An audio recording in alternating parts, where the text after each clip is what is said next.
Hello everyone, welcome to Valeton's official channel. The VLP-400 is the latest multi-track sampler launched by Valeton. To help you use this product more smoothly, we have created a series of tutorial videos covering various aspects of the VLP-400, allowing users to easily find the information they need based on their specific requirements. This episode is the first installment of the series, where I will provide a detailed introduction to the VLP-400's various ports and usage details. Stand the VLP-400 upright and you will see most of its connectors on the top panel. We will go through them from left to right. On the far left, there is a stereo input pair that supports 6.35mm TS cables. The left input features a combo jack, which, in addition to TS connections, also supports XLR connections, commonly known as Canon connectors. This means you can directly connect a microphone to this input without needing an additional adapter. Moving to the right, there is a stereo output pair, also supporting 6.35mm TS cables. It is important to note that the VLP-400 intelligently adjusts its input and output behavior based on the connection setup. If only the left or right input is used, that means mono input. Both the left and right output channels will output the same signal. If both left and right inputs are used, that means stereo input. The left and right outputs will maintain the corresponding stereo separation. If both inputs are connected but one input channel has no signal, then the corresponding output channel will also have no signal.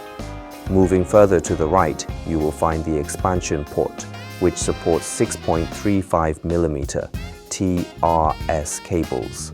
This port allows you to connect an external dual foot switch, enhancing control flexibility and playability.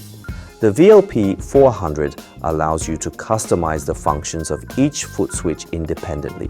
To assign functions, press and hold the memory knob while powering on to enter the external foot switch function assignment menu. At this stage, rotating the knob lets you select the function for foot switch 1. Once selected, press the knob to confirm and proceed to foot switch 2 function selection. Pressing the memory knob toggles between foot switch 1 and foot switch 2 settings, while pressing and holding the knob exits the foot switch settings menu and saves the configurations. The following table shows the screen display options and their corresponding external foot switch functions. Feel free to pause the video for reference. Keep moving further to the right, you will find a pair of MIDI ports. By connecting external devices using MIDI cables, you can achieve control and synchronization functions. When there is no signal input to MIDI in, the VLP-400 acts as the master clock, and MIDI out sends the device's beats per minute to synchronize other equipment. When MIDI in receives a signal, the VLP-400 functions as a receiver, and the MIDI out port will automatically forward the received MIDI signal by default. The VLP-400's MIDI channel is set to channel 1 by default. To change the channel, press and hold the loop 2 foot switch while plugging in the power. The device will enter MIDI channel selection mode and the screen will display C01, indicating MIDI channel 1.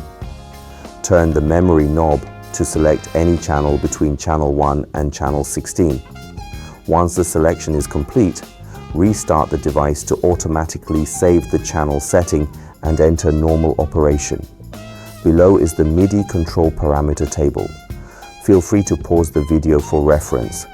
Lastly, on the side there is a headphone jack that allows you to monitor audio through headphones or output the signal when needed.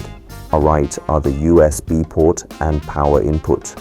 The USB port allows you to connect the device to a computer using the included cable to import and export audio and perform firmware updates via the dedicated software.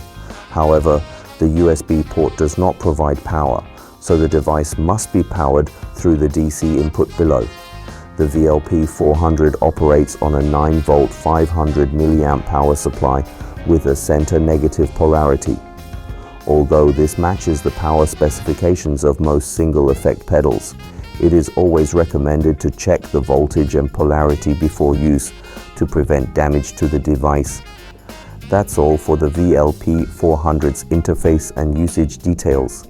We will be updating explanations for the remaining features soon, so if you're interested, please stay tuned to the Valeton channel. If you have any questions about the product, feel free to leave a comment below. See you in the next episode.